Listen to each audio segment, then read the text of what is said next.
Hello everyone and welcome to this week's reviews. This time I've decided to do something a little different and talk about a series of Disney Channel original movies that have proven very successful over the past few years, named Descendants.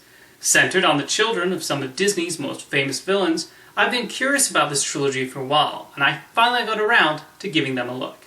I quite enjoyed the first Descendants, as I found it to be an entertaining musical that has a lot of fun with its concept. Kenny Ortega directs some energetic song numbers, and the young cast does very well in the lead roles. Dove Cameron especially seems to be enjoying herself as Mal, the daughter of Maleficent. And of the adults, Kristen Chenoweth seems like a surprising choice to play the mistress of all evil, but she's clearly having a ball of a time. The characterizations of the titular descendants are quite clever too.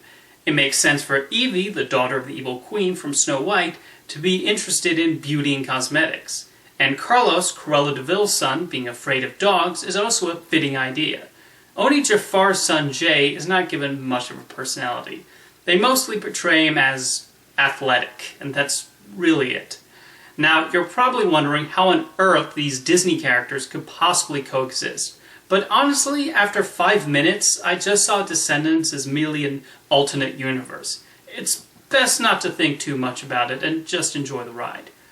The movie also has some fun with the various Disney in-jokes, with the production team including some neat visual nods. For example, Evie's purse is made to look like the heart box from Snow White. The movie was able to show Mal's growth as well as the other characters as they get accustomed to their time in this magic kingdom. The humor works well, and the theme of not being defined by your parents is an interesting one. For Descendants 2, it actually took me a while to get back into the groove of things. Part of the fun of the first Descendants came from watching these evil teenagers in a land where most everyone is good-hearted. Since they are now the heroes, the filmmakers have to find a new angle to utilize them. The film does pick up about an hour in, largely thanks to Ursula's daughter, who serves as the sequel's main villain. Her motivation actually makes a lot of sense, and the pirate aesthetic used in Descendants 2 leads to a well-choreographed sword fight that concludes the second act.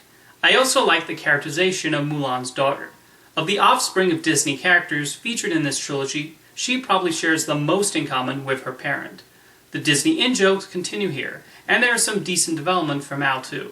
So, a bit of a step down from the first movie, but there are still things to admire, including the musical numbers. Oh, and there's a talking dog now, for reasons. Unfortunately, I found Descendants 3 to be a bit of a letdown. Oh, there's still some positives here and there. I really liked the turn taken with Sleeping Beauty's daughter, Princess Audrey, resulting in her getting the best scenes. Shan Jackson shows up to play Hades and does a really good job. Dr. Facilier is also in Descendants 3, and Jamal Sims performs a spot-on interpretation. I also thought the movie got some good laughs out of Smee's children, although they are unfortunately underused. Otherwise, I found the story largely underwhelming this go-around, and most of this is due to the strange way Mal is written.